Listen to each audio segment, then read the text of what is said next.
The night I turned 27, the dining room smelled like money. My grandfather, Leonard Reeve, lifted his glass and smiled. How are you enjoying your $3.4 million trust, Noah? I blinked. What trust? Cutlery stopped. My mother's hand hung midair. My father swallowed hard. Leonard didn't look at me again. Then where did the money go? Not a party, an audit under chandeliers. I was raised for silence, smile, don't pry, never mention money. Now I lived in a mission walk-up, freelancing logos between overdue notices. My parents, Richard and Claire, were 20 minutes north with a pool. A week earlier, I was laid off. When I told Mom, her keyboard never paused. You'll land on your feet. Anyway, birthday dinner, Atelier Corinne, 7:30, wear something pressed. 300 a plate. In our house, skipping dinner is treason. So I went. Atelier glowed. Claire in red silk, Richard in navy. You look tired, he said, as if noting fog. I mentioned the layoff.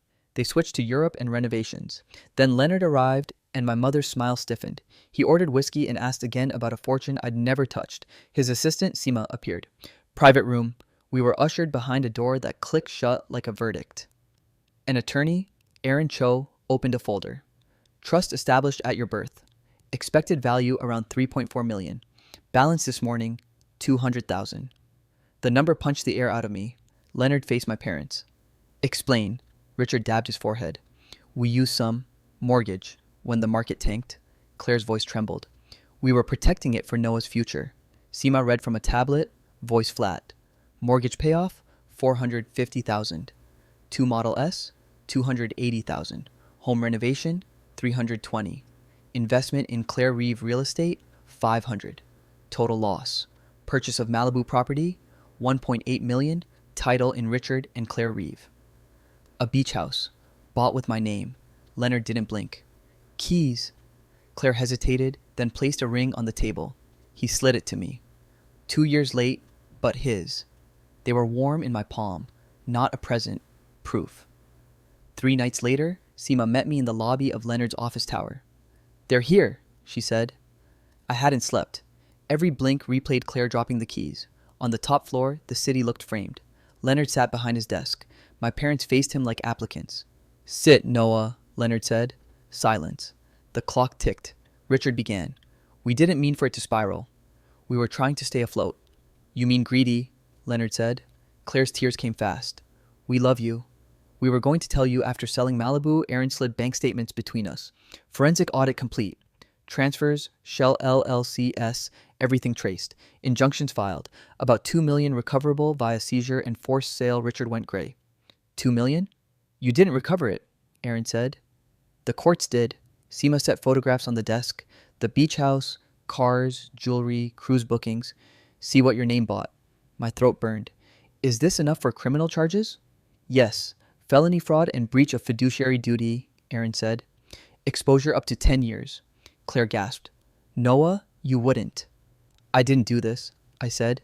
You did. Leonard nodded once. Your choice. The room narrowed to breath and paper. I remembered ramen dinners, rejection emails, the hardcover gift at graduation, the soft click of the restaurant door. File, I said. Claire folded, sobbing for what she was losing. Richard stared at the glass and found no purchase. Aaron rose. Motions go in today. Also, Seema uncovered outbound flights to San Jose, Costa Rica. Departure tomorrow. Leonard's mouth hardened. Security will escort you out. Passports stay with counsel. They left smaller than they'd arrived. The door shut, and the silence felt new, usable. Leonard came around the desk, palm warm on my shoulder. You did the right thing. I don't feel heroic, I said. Justice doesn't feel like a party. Seema handed me a flat envelope. Deeds, account changes, condominium transfer, Pacific Heights. All in your name. I held it. Not a windfall. A map. Go see it, Leonard said. Start living in rooms that are yours. I took the envelope up the hill to Pacific Heights. The doorman recognized Leonard's name and waved me through. Inside, the condo smelled like lavender and new paint.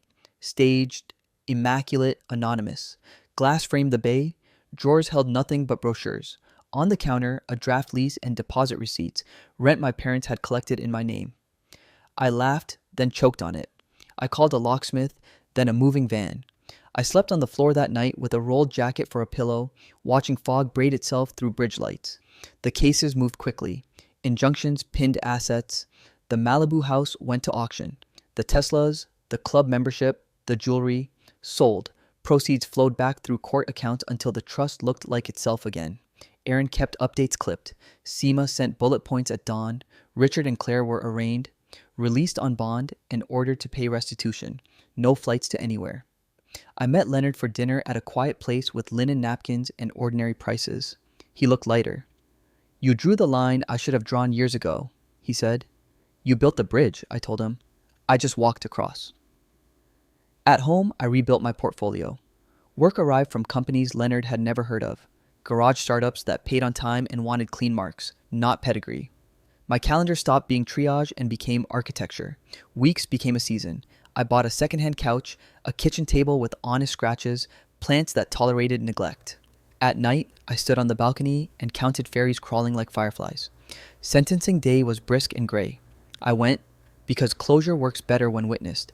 The judge's words were measured.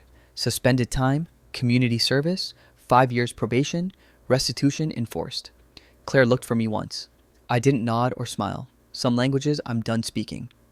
Afterward, I passed the restaurant where the execution had pretended to be a toast. I didn't look in.